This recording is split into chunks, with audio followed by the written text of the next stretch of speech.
Oh, suck, man. You can get a snowblower. Snowblowers on gravel are kind of. It doesn't work. You probably just need. I had to shovel, but not a lot. Yeah.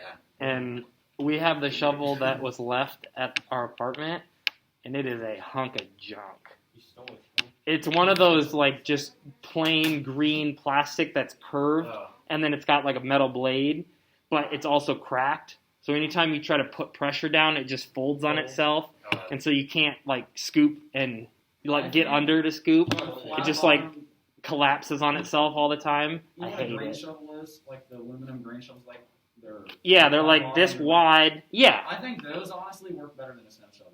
Because If you're shoveling. Yes. My dad, we always had this, it was like a very lightly curved, like tough plastic blade, but it was straight.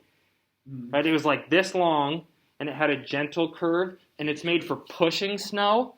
Yeah. So I could just walk down the driveway pushing it, and then dump it into the street. And then when I would go in my next pass, I'd angle it a bit, and I'd keep pushing, and that was great. But if I'm truly shoveling, I would agree with you. Now, have you seen the ones that like the handles and you like? Yeah. Like two handles that come out and then they connect. Yes. Those actually surprisingly, those things work really well. Really? At our, like where I work, and we had to clean out behind the store so we could like back the truck in. Okay. I tried to back it in, and I kept slipping and sliding, and I didn't like hit anything. So we used that, and that I really like. Nice. You can just push, and it's like. You can get a lot of force if it's got the two handle rather than like from the side. Evan, do you have something? I was just going to say, we tied a sled to the back of a four-wheeler. That's so fun. Sled? Oh, so you went sledding behind a four-wheeler? That would be I'm really gonna get a fun. car hood and do that. We cracked Ugh, that's pretty dicey. That gets sketch. Yeah. Well, I know the woods. They got their fields because no. 40 mile an hour now. So I don't that good is fun. Oh, that's bad. Oh, I was so confused. Like, what do you mean? Yes. Oh, John, you could use the car. The car door was still there. You could check on the car door. All right, so you guys, I wanna get going today. Today it's gonna be a nice day. I wanna do this. I wanna pose this question to you. We'll talk about it. Then I want to finish torque. I want to finish the notes on torque, and then I have two shortish, they're not bad, but two assignments that I want to have for homework, but I also want to give you time to work on them, or at least get them started now. That way if you run into some roadblocks, you can ask me before you leave. So this question, this is what I want us to think about. Really think about it, right? Really, these questions are meant to trick the go-to answer or the common thought, because that's usually not thinking about the entire question. So you got this guy who's trying to unscrew this bolt. He's got the same wrench. He can't get it off when he's using his hands, holding the end of the wrench, trying to pull it off, right? So the torque that he's applying isn't enough to loosen that bolt or that nut. Right? He wants to, he wishes he had a piece of pipe, but he doesn't. So instead, he ties a piece of rope. Right? And he then grabs the rope and tries to pull. The question is, don't say anything. Just give me 30 seconds. All of you think about this. Kind of chew on it. Will the torque be enough or increased if he uses a rope to pull the same amount? He's pulling the same force in both cases. One, he's pulling directly on the top of the handle. The other, he's pulling on the rope tied to the top of the handle. So don't say anything. Which direction is he trying to go? He's trying to loosen it, right? He wants to spin it this way. So he's pulling so that the wrench goes this way to loosen it. Oh, okay. Lefty loosey. He's going the right way. Right, but I didn't know if it was I can't see, but I didn't know if it was he's on pulling top and going this way, or if he was trying to twist it this way. No, he's leaning back, pulling it straight this way to loosen it. Yeah, alright. Yep. So just chew on it for a little bit. I want us each to have an opportunity to think about it yourself. What would you say the answer is before we actually talk about it? See what we say. Unfortunately, that won't fly. I have an answer, but I don't think I can back it up in the fancy words. Well, wow. They're not fancy. They're just scientific. All right, the sophisticated words. The point of them isn't to be confusing or tricky or like bougie, whatever you want to say. The point is like they need to be specific because you want to be clear in what you're talking about. Well, like you don't ever say like I weigh 20 kilograms, right? Weight is a force. Kilograms is a mass. That'd be bad scientific communication. No, because So you say my mass is 20 yeah, kilograms. yeah. It's really hard. The worst is when you say, "Oh, just go weigh it." Like what I meant to say is go measure the mass, but that's really fumbly, right? Anyway, sorry. Back to this. What do we think? Is this situation, the new and improved situation, going to provide him with enough torque to actually pull the nut off? No, it's not. It's not increasing. How many no's? No. How many yeses? Be honest, right? Okay, got a couple yeses, a lot of no's. Some of you volunteer. Tell me what you thought and why. Again, I don't care right or wrong. I just want to know what are our thoughts. Evan, what do you think? I'm trying to find the word for everything, but I'd say no because the object he's using doesn't have like a steady, like a. Okay. The rope isn't steady. Yeah, Okay. it's not a solid like it is. I don't know how to put it, but So if it was like a metal bar he latched and pulled straight back, you think that might do it? I think Okay. Josh, what do you think? He didn't increase. Like I said, I can't think of the words. That's okay. He didn't increase his distance from like this way and pull. He needed to, rather he just kept the same Okay. like the same distance So- this way. And So you're talking the distance away from the nut is the same yeah, in both cases, so Yeah. it's not going to change? yeah. Okay. That's I what like I'm saying, it. but I can't think of like the correct. I got you. I know what you're saying Yeah, now. 'cause it's So, the distance. The lever arm Yeah, is, yeah. yeah. Perfect. I understand. I Because understand. going away from that, he's still applying the same force at the same perpendicular distance and not actually Okay. making it any easier or complicated. So you said this isn't going to do anything because the distance away from the point of rotation is the same. Yes. Okay? Any other thoughts?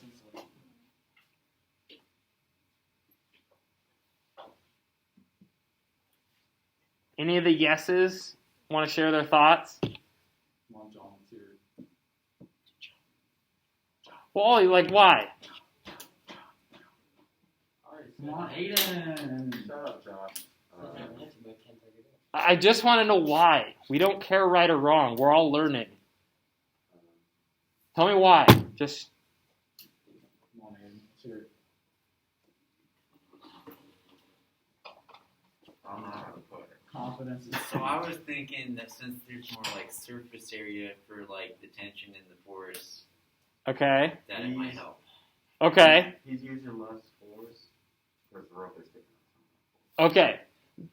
I like that thought, right? The rope makes it easier to pull. However, the question was saying, right? He pulls just as hard on the rope as he does the wrench. So that was a key part of the question that says, hey, in both scenarios, the pull is the same amount. The force he applies is the same. Right? So then you would think like, so wait, what's changing? Josh pointed out the distance away from the nut, the point of rotation, that perpendicular distance, it's the same in both cases. So if that doesn't change, that can't change the result. The only thing that really changes is how far this way, right? The force is applied here, gets transferred through the rope, and is applied where it's tied to. And this one, he's pulling directly on that same spot. The force is pointed in the same direction, straight back. So really, if you think through all those variables, you can kind of conclude, wait, nothing's really changing, right? He's just lengthening the point of contact. Otherwise, same force, same distance away, right? Same pull, same direction. So the answer is, it's going to be exactly the same. This is where we go back to, we just talked about torque. Torque is your twisting force. In scenario 1, he does not have enough twisting force. So you're saying the combination of his force and the lever arm isn't enough to twist it off. Well, if then you're like, well, how does the force and lever arm for scenario 2 work? Well, he pulls just as hard, so the force isn't helping anything. The lever arm, you're like, well, wait a minute. It's being applied right here. It's the exact same. Then you conclude, okay, torque is exactly the same, even though it's applied through a rope. So this is kind of, I wanted to specifically highlight, do we understand what a torque is? You need two things to create twisting force. You need an applied force, and you need a lever arm, right? A radial distance from the point of force and the center of rotation. You need those two things to create a torque. The bigger either of them are, the bigger your total torque is. And then in this situation, neither variables, the force or the lever arm, changed at all, so the torque does not change. Josh, the question said, oh, he wishes he had a handy pipe to effectively lengthen the wrench handle. So he knows what would work, and he's like, oh, I'll try this. Well, if he thought about it, he's like, that won't help me at all. But what you had talked about the other class, right, the breaker bar, this is where you would basically shove a piece of pipe over the wrench so that your handle's like all the way up here, and then you'd pull up here. You could pull the same amount of force, but you've now, say, doubled the lever arm. Well, force times anything doubled doubles the total value. So you could double the torque and actually loosen it. Anybody have questions on, here's a good, right? Force is straight back, force is straight back. Remember our line of action, this imaginary line of where the force is being applied. The perpendicular distance from that line to the center of rotation is the lever arm. Well, both situations, that's the lever arm.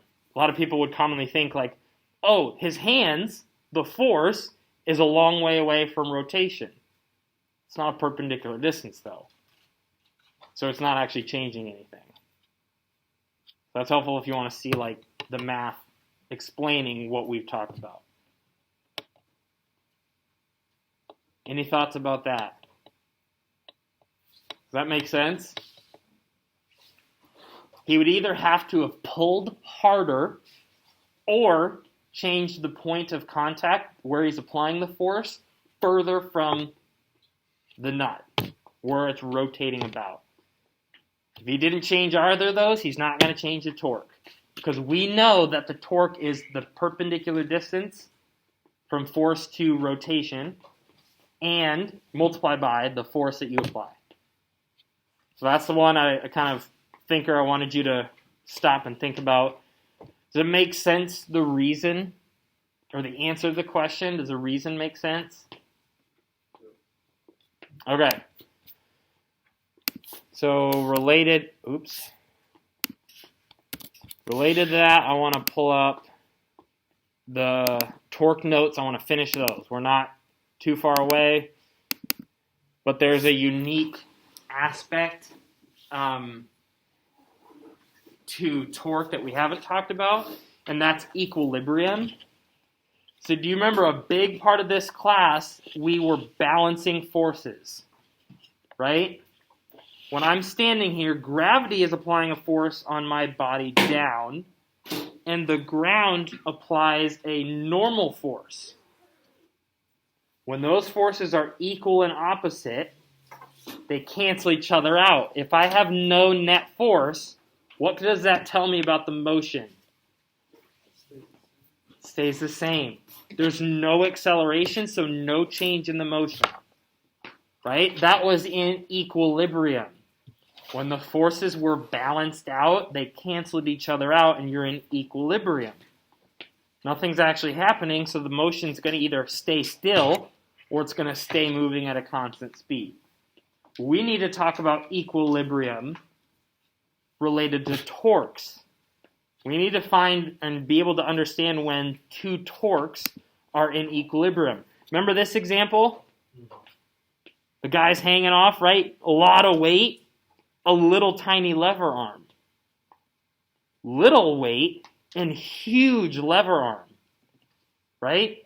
Torque, we know, is the product of the force and lever arm, right? So if I'm taking, let's say on the roof, I have little force, huge lever arm.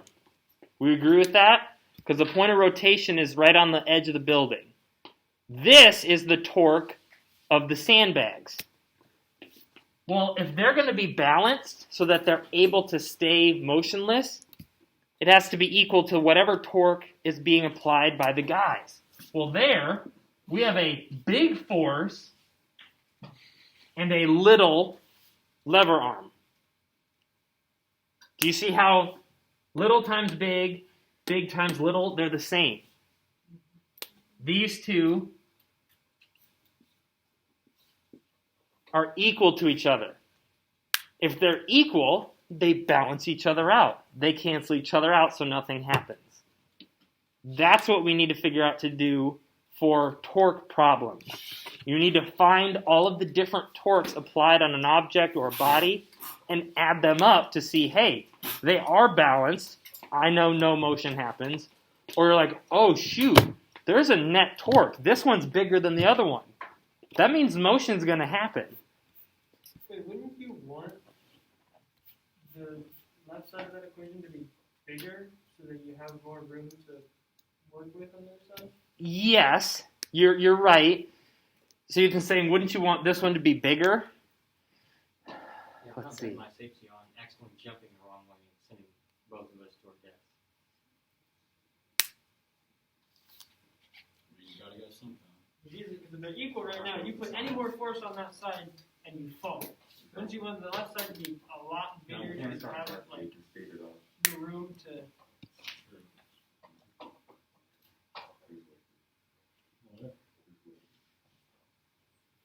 Okay, the way to explain that, it's a great question. Even saying, wouldn't I want this to be huge so that however big this gets, it's always going to be less than, and it'll stay the same? Technically, what's happening is when you put those sandbags on the board, if the board's just laying there, nothing's attached yet, most of the weight's going to touch the roof of the building, right? Right. Only a portion of the weight is going to actually push into the board. Because the sandbag's weight is going to spread out. Well, most of the weight's on the roof, so it's a little force on the board. Right. The more you increase this, the more the board's going to lift up. Right? Your maximum, right, if that board lifts a little bit, it's going to pull some of the sandbag off of the roof. So Add more. that means more of the sandbag's weight is actually pushed on the board. Right? And so it keeps going, right? Then you put a third guy in. And this, right?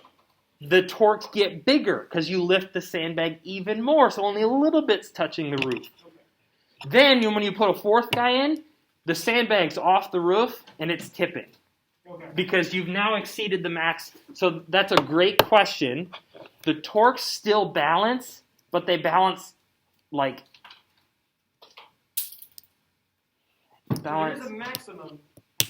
in that situation, right? As soon as you have all of the sandbag on the board, you can't apply any more force to it, so that's your limit. What was the friction thing where it was like less than or equal to, or like up to that point they were? Oh, yeah. But then once you like pass a certain point, then the thing started moving. Static friction, Yeah. things don't move until you reach a limit, and then it slips, and it drops, and then once you're in kinetic friction, sliding, that's a little less. It's similar, but you don't dip back down, right?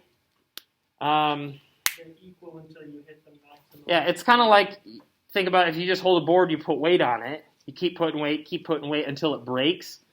Those forces always balance until something snaps. In this case, they're going to balance until it's physically not able to. Okay. So good question. I want to come back to, here's a good one. Have you ever wondered or thought about door handle at the very it's easier to pull. Hopefully you guys have experienced that, right? Have you tried to shove the door with your shoulder right in the middle of the door? You really got to lean into it to get the door to swing open. You're also applying more force. Because you have to. You need a certain amount of torque to rotate the door. Right? If I use the door handle, look how far away the door handle is from the hinges where it will rotate. That means I only need to push a little tiny bit because I have a huge lever arm. That creates a lot of torque and lets me open this big heavy door. But for whatever goofy reason, someone decided to put the door handle in the middle. It's a modern. It looks nice, but it's dumb because now look at this. Your lever arm. You see that? It's half. Right? It just goes up. Like a garage door. So if those doors weighed the same, It drops down like a traffic, if the torque for both doors needs to be the same, you need the same amount of twisting force to open either door. Door number 1 on the left, right? You have a little lever arm, right? Wait. The question asks which one requires more torque. Oh, dang it! I should have asked that first. They have to say. I don't know. I think it might be. So, good point, Ethan. Again, another example. AP test. You have to read the question and look at what it's asking you. In this situation, I didn't read the question, so I was messed up. But the answer to this would be they're the same. I got confused and all that. They're the same size, same mass, right? So you need the same amount of twisting force to rotate them. Does that make sense to everybody? The doors are the same size, same dimensions, same mass, same hinges, everything. So you need the blank amount of force. Well, to get something to rotate, we don't do force, we do torque, the twisting force. So these have to be equal on both doors. The net result to get it to open needs to be the same. Door number 1, I got a little lever arm. The radial length rather, from application of force to the hinges where it'll rotate, it's little, right? So I'm going to need more or less force to open it? More. Right? I got to get a certain amount of torque. Well, if I only have a little radial distance, I'm going to have to push really hard. Door B, this is 2 times R. If I need the same torque as I did in situation A, what's my force going to be? If I have twice the lever arm, am I going to need more force or less force? Less. How much? Half. Half of the force, 2 times a half is 1. The torque is still RF. That's because in the first situation I needed RF for my torque. This is why we put door handles on the outside. Makes them really easy to open. If we did this for aesthetics, you got to shove your door open every single time. I guess. It's a workout. Okay? Anybody know what a torque wrench is? That's how you stop weak intruders from getting into your house. Yeah, like just remind me. So this is door A is a safety measure? Yeah. The bodybuilders have Brody's gonna have that as his door. No, except Yeah. this door. Anyone who isn't the strongest if they can't get in. Alright, that's a interesting security feature, you know. The door looks. I'll buy it. The door looks like it's about to go in number, honestly. You think that's a pregnant belly? Huh? You think that's a pregnant belly? It looks like it. I guess I can see that. You would buy a door. This conversation's going downhill. You were just complaining about how heavy it was. You should just say you buy a door like that. Oh, No. I buy the idea of that being a safety measure. Sorry. That's one of those things. IEG is Huh? telling me well. That we're doing in our house right now. so it opens inside. The other one opens like It opens the wrong way. So you have to open then push. You see, that's Torque like wrench. one of those You guys things know a that torque requires wrench, right? Yes. Has anybody used one of these? What do you use it for? Main thing. Speeding to take a nut off. Huh? To take a nut off. Well, specifically, not taking it off, Or putting it down. putting it on. Because this measures, right? This is your torque that you're applying, right? Lug nuts, you don't want to over tighten. You want to tighten them to the manufacturing spec or torque. You just time this out. Well, Let's just be honest. There's the that's not the best way to do it. There's the manufacturer's way or the correct way, and then there's the way that you do it to get the job done. True, valid. I agree with that. But in the handbook, right, it's going to say tighten your lug nuts to 100 foot-pounds. This is where foot comes from. This is your pounds. Foot-pounds is the torque. It's how much twisting force you should use to tighten them to this appropriate level.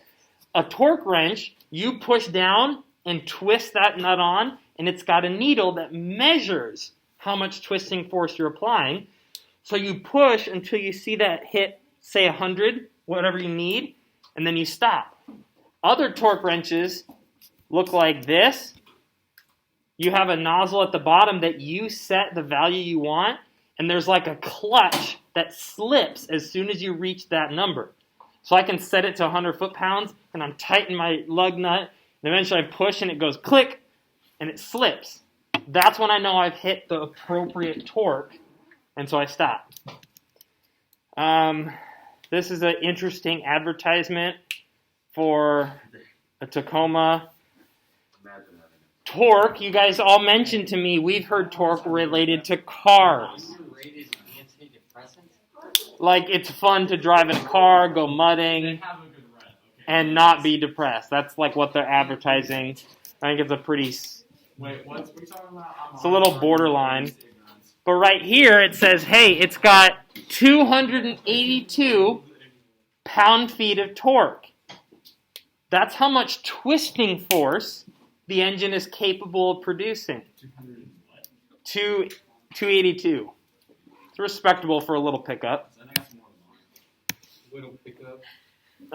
If you guys are really into cars, this is the combustion cycle, right? Intake, compression, combustion, exhaust. That's for a 4-stroke, though, right? Yep, that's a normal or typical engine, is a 4-stroke engine. But what this is doing is this is pushing down and rotating the crankshaft, which creates rotational force, a torque. That's what gets transferred to your wheels, which twists and pushes your car forward. Right? This is your crankshaft. You push down on one side, and you create a torque. Right? It's almost like a bicycle. Imagine having to Yeah. invent this. Huh? Imagine having to invent this. Yeah. You guys should really be, if you stop and think, like, who was able to understand physics and is like, man, I could push down on something and cause it to rotate.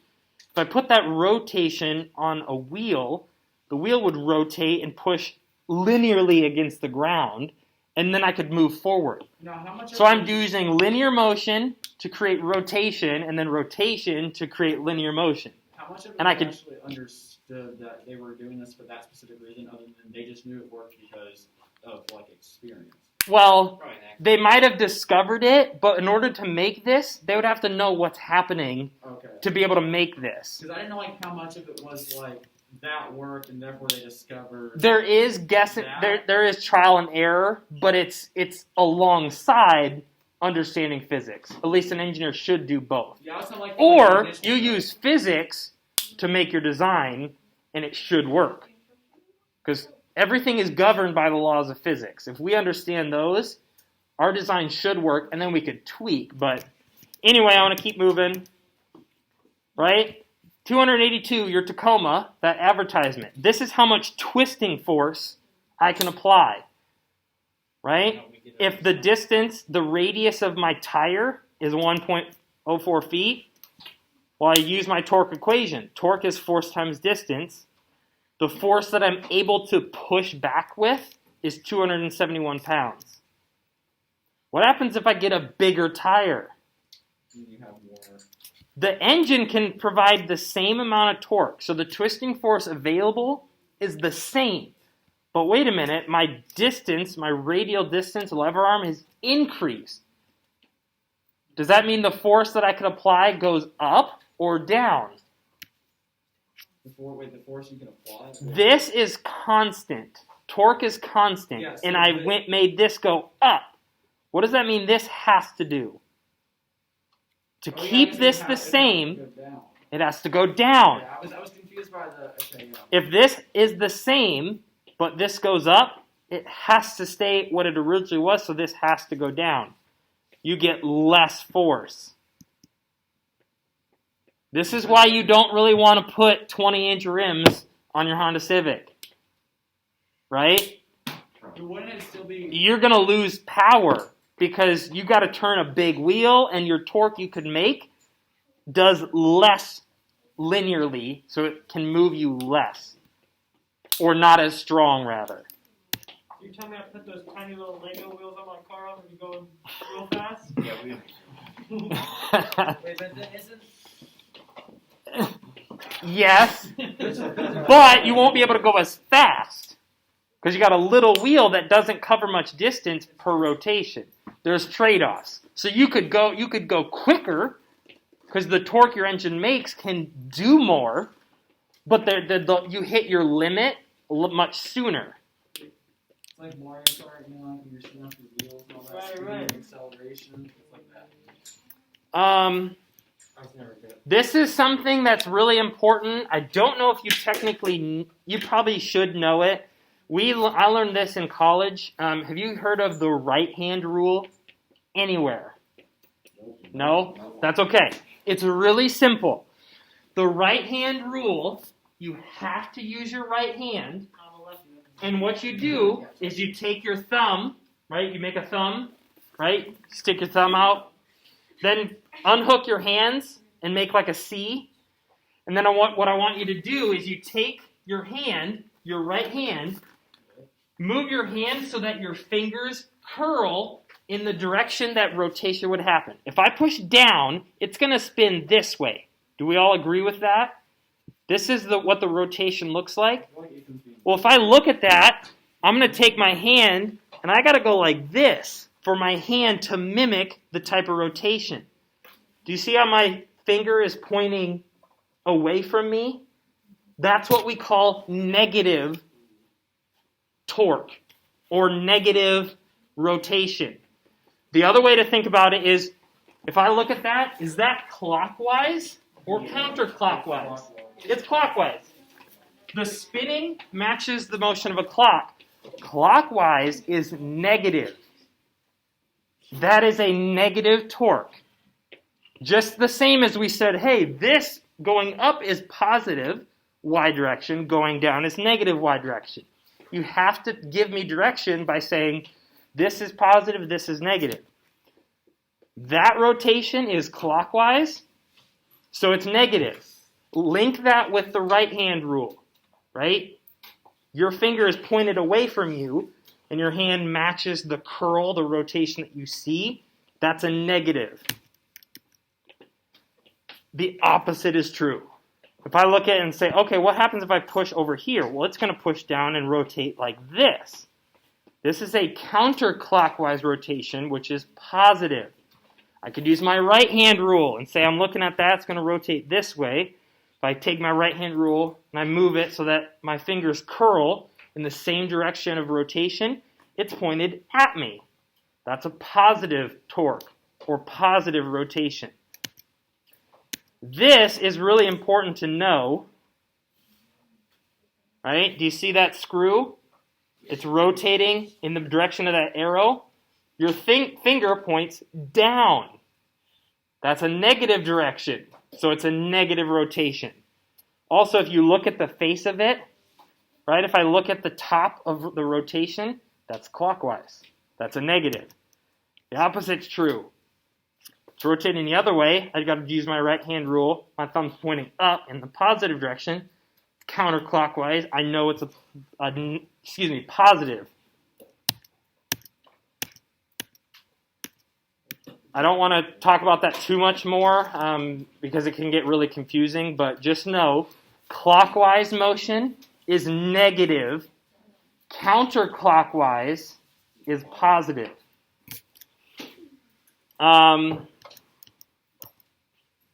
Just the same as when you have a net force, you cause acceleration. F equals ma. Well, guess what? In rotation world, if I have a net torque, I cause rotational acceleration or a change in my rotational motion. Another great way to think about equilibrium is a seesaw. That's essentially what they're doing. They have a fulcrum, a tipping point. This guy weighs a lot, but has a really short lever arm. So he creates, is that a positive or negative torque that he's created? Is his motion going to be counterclockwise or clockwise? This is, yeah. Around the, remember, this is your point of rotation. So he's going to spin, this way, right? He's going to spin this way. Do we agree with that? Yeah, that'd be. So if that, what kind of motion is that? That's counterclockwise, which is positive. So he creates a positive torque. Until just now, because it kind of blends in. Yeah, over here, she does not weigh as much. There's not as much force that she's applying, but it's a long distance. Is she creating a clockwise or counterclockwise rotation around the fulcrum or the rotation point? Clockwise. She's going to push down and spin around. Clockwise is a negative. So positive and negative cancel each other out. No motion happens. That's how you balance on a seesaw. You have to have the same torque. Right? This big old truck. Why is it sticking up in the air? Weight's too heavy. Its weight's too heavy. In the rear. Yeah. The tires are the rotation point. I'm Right? confused. Is The this weight of the sliding? truck is wanting to pull down and twist it this way. That is a negative torque.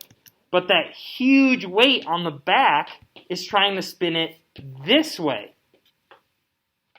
Counterclockwise, which is positive. This one is bigger. So which way does it rotate? It rotates in the direction of the bigger torque. That's why it tipped backwards. Here's another one. Oh. Right? Your donkey's got a certain amount of weight that pulls this way. Right? That's your negative torque. It's clockwise. The huge weight on the back overcame it and rotated. It's a positive torque. It's bigger than the negative torque, so guess what happens? It rotates in the direction of the bigger torque. It looks like the donkey sitting on top of the wagon, just riding the wagon. Your Christmas ornament, you guys seen these on the mantle of your fireplace? They hold your stockings. No, nails hold up my stocking. Okay, but in this situation, you have a force times a distance that's trying to pull that off the mantle. How does this thing stay on? It's just like They're- that thing that you. Are these heavy or light? They're heavier, but it's just like that thing you were showing us earlier with the guys On the building. Yes, exactly right. Right? Instead of adding distance, you add weight. Yeah, in this case, So shorter distance but greater weight. yeah, I have a short distance. I can't make this thing really, really long. So let's just make it heavy. That way, no matter how much this pulls and creates a negative torque, trying to twist it off, It's like inside the stocking. that weight up here will be able to resist it. There's one torque from the hanging stocking.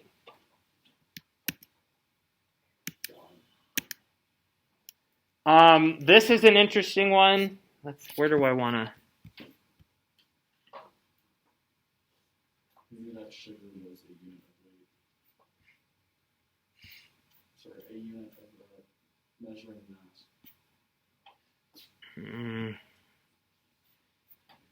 I want to talk about some simple ones. Okay, here. This is where we get into force diagrams, but we're not going to draw up and down, left and right forces, and then add them up in the x direction, add them up in the y direction. We're going to look at the torques. So I know I have forces being applied, don't I? This guy's got a weight that pushes down, so I'm going to draw that force vector. The ladders on both sides are supporting the board. They're each applying a force upwards, but I don't really know what they are. Actually, in this case, they're given.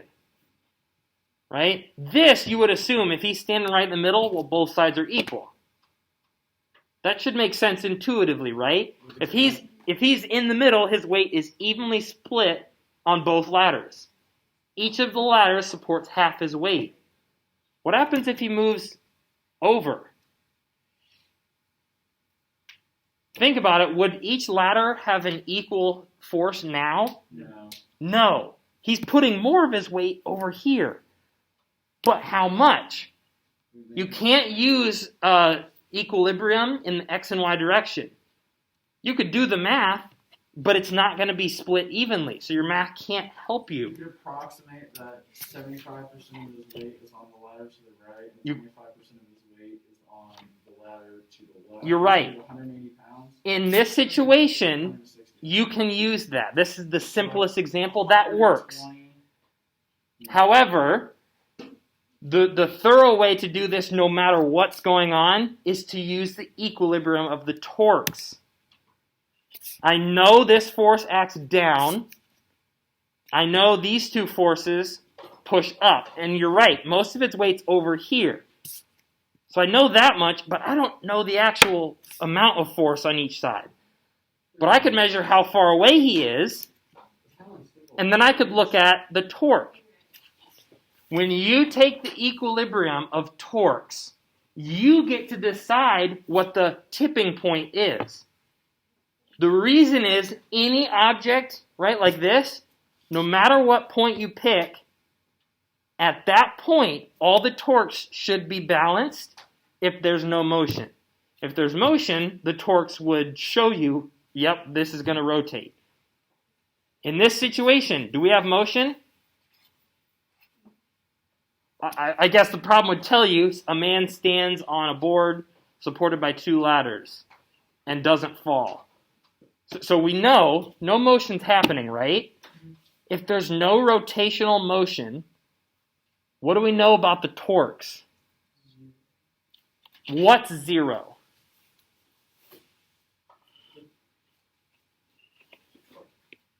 What torque? Are you talking about the torque here, or the torque here, or the torque here?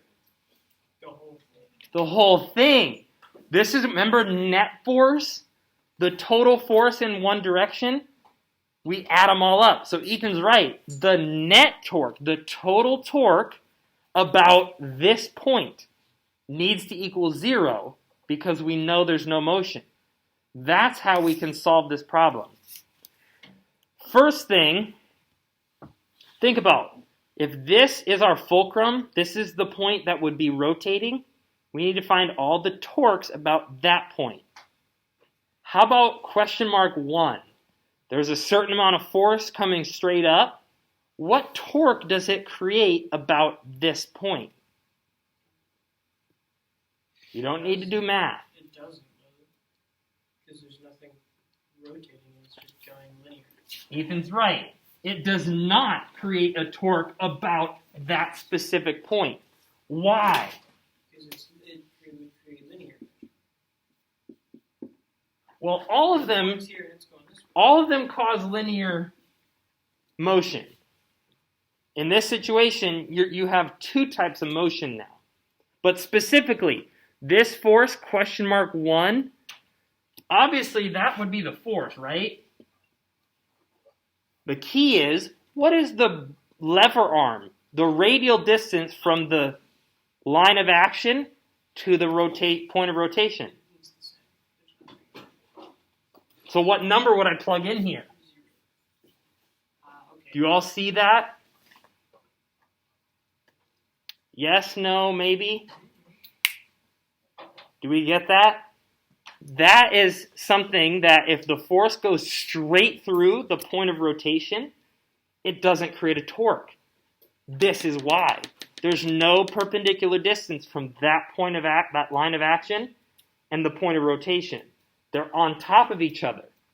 Well, what's the distance from a point to another point? Directly on top, it's 0. This could be strategic. I had to do this all the time in a class called statics. It was all about like bridges. They're stable, but you got to analyze the forces going on. So we'd do stuff like this. Sometimes you had to pick the specific point to calculate all the torques about, because if you picked the wrong point, you couldn't solve it. So that can be a strategy, right? If I don't know this force, I should strategize and pick that as my point of rotation, because then this doesn't show up in my math at all. I've eliminated an unknown variable. Then what I got to do is say, crap, I got a force, and it's a negative 160 pounds. How far away is that force perpendicularly from the point of rotation? 6 feet. 6 feet. Now, I shouldn't have put this negative. Is this creating a positive or negative torque about this point? Negative. This force is going to want to pull down and rotate like this. That's a clockwise, pointing away from me. This is a negative torque. I know, what's my net torque going to be? Ethan mentioned it earlier. What's the total going to be if there's no motion? Someone besides Ethan tell me. He answered it last time I asked. If I add up all the torques, the rotational force about this point, I know there's no motion. So what should the total twisting force be?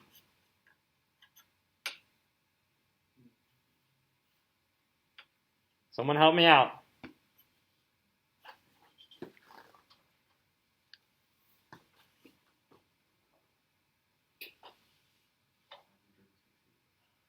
Wait, say the question again? What should the total twisting force be, the total, if I know no motion happens? 0. Yes, I wanted someone other, because you answered it last time I asked. Do we get why we know the answer should be 0 in total? There's no twisting motion happening. Everything bounces and he just stays there. Why are we There's using, no, huh? Why are we using feet and pounds? I thought we were going to be using. This is like using American terms that we know to kind of give you. Okay, but we are going to be getting into it. Yes. Okay, because I was just a little bit confused. Remember, like last time we talked about it, we're not going to be using this. In science, we would use Newton meters. However, this is kind of, you get some context, right? The dude weighs so much, he's 6 feet away. Like, we know that, so that's why we're using kind of common units. You know, in Monsters University, when they're like playing that one game and they're like, or like whatever the thing hits, they're like swells, Kind of. like the little spiky things in one of the challenges. Yeah. That's kind of what I imagine when you say feet pounds, because I imagine like a really heavy foot. Oh, sorry. It kind of works, but foot pounds is like the twisting force, like how strong you can twist. Okay, I got one part of my problem done. I've looked at the weight, his weight, and looked at what torque that creates, what force of rotation about this point. I have one other force left that creates a torque. Question mark 2. Question mark 2 is the amount of force, right? That is the magnitude of force. It pulls up. Well, that's going to want to rotate like this around my midpoint. Oops. Right? If it's twisting this way, is that clockwise or counterclockwise? Counterclockwise. Do my right hand rule. That's positive. So this is going to be a positive number. It's a positive torque. I know that. Just the same way as I know, in the y direction, this is a positive force. Right? We got to use our sign conventions. How far away is it perpendicularly from the point of rotation?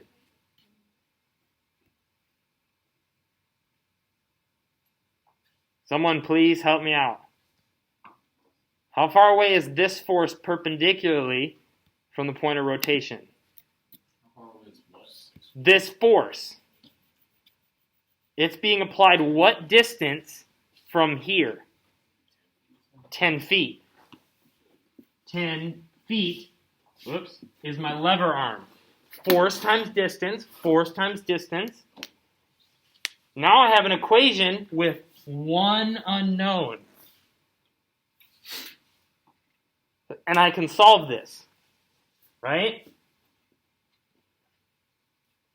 I don't know what this is off the top of my head. It's 960. Yes, good. This would be negative 960, add it to the other side. 960 foot-pounds equals question mark 2 times 10 feet. Well, divide both sides by 10 feet. That's some tough math right there. I know, it's crazy tough. 960 divided by 10. What do I get? I remove a decimal. 96, come on. 96 what? No, pounds. Pounds. That is a force, which is what we were trying to solve, is the force right here. So there we go. The one thing you want to remember, we solved for the force of question mark 2. It's 96 and it's pointed upwards. You got to remember a force is a number and a direction. That's how you do equilibrium with torque. The other thing that you can think of is a seesaw, right? Right in the middle is your tipping point on your seesaw. If I got a seesaw and I have big guy and little guy same distance away, what's going to happen? Think about torques. This is going to want to rotate like this. Is that a positive or negative torque? Positive tau. Over here, this guy's wanting to rotate this way.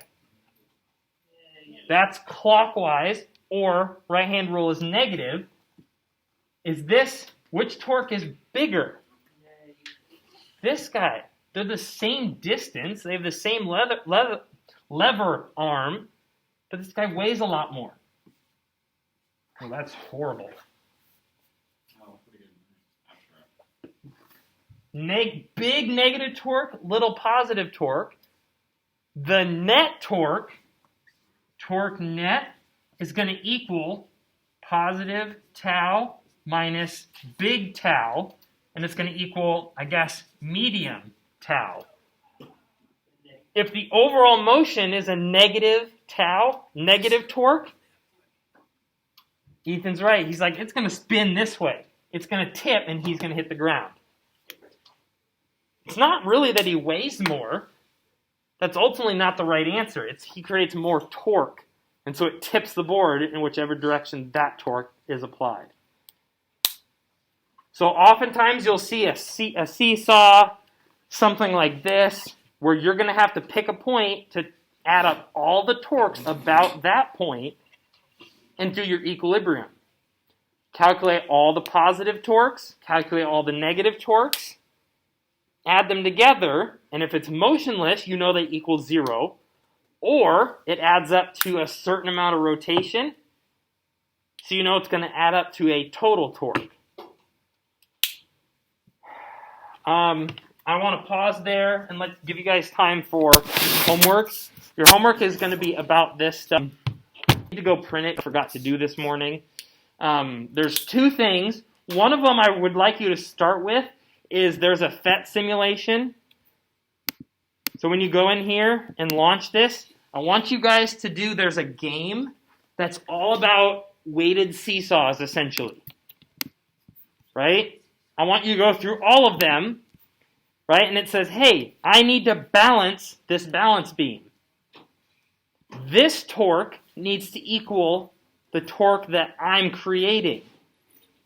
So right here, if they're the same mass, they're creating the same force, correct? In order for the torques to be equal, what do I need to do for the distance? Should I put it at the end? No. The same force, this has a way bigger lever arm. It's going to create way more torque and cause it to rotate. So I got to try it again. Where should I put it? Same exact spot. Same distance away, right? It's 1, right? There's a big hash and a half. Big hash and a half. Right? I've created same force, same lever arm on both sides. They're going to cancel each other out and balance each other. Yep. And then you're going to keep going. There's 4 levels. They get harder and harder. All right? What's going to happen? Notice, same lever arm, but way more force on this side. Which way is it going to move? Which way will it rotate? Like this. Ta-da! Right? All I want you to do is give me a screenshot of your score. I don't care what it is. I just want you to try this and show me that you completed all 4 levels. Right? This is kind of a fun intro, interactive to torques. While you're starting out, I'm going to go print your worksheet. It's like 8 questions of like more math. Like, you tell me what the torque is. Huh? Can you slide the whiteboard over so I can, because I was. This? Yes, I need this. Oh, sorry. Aiden, sorry. Huh? My screenshots don't work. Yeah, screenshots our school feels like it's a threat to national security. Okay. Try to get that. You should be able to get it done today. Take a picture like You could take it. Otherwise, if you show me right now, I can mark it off as okay. Otherwise, Ethan's right. Just take a picture on your phone and throw that. I literally just need you to prove to me that you like actually did what I asked you to do. So start with the game. Think through that. It'll help build some conceptual understanding, especially because you get to test it. Right? You make a guess and then see what happens. That'll help you figure out what happens as a result. I'm going to go print your homework, the worksheet. So I'll be right back. And that's all I want to do the rest of the class. You got half hour? 25 minutes-ish. So I want you to start working on that while I'm here. Ask me questions. It's just those 2 things that are your homework. The game should be really quick. Take a picture that you got all 4 levels. I don't care about your score. It's completion. And then the homework, the worksheet, I'm going to go print for you guys, and I'll be right back.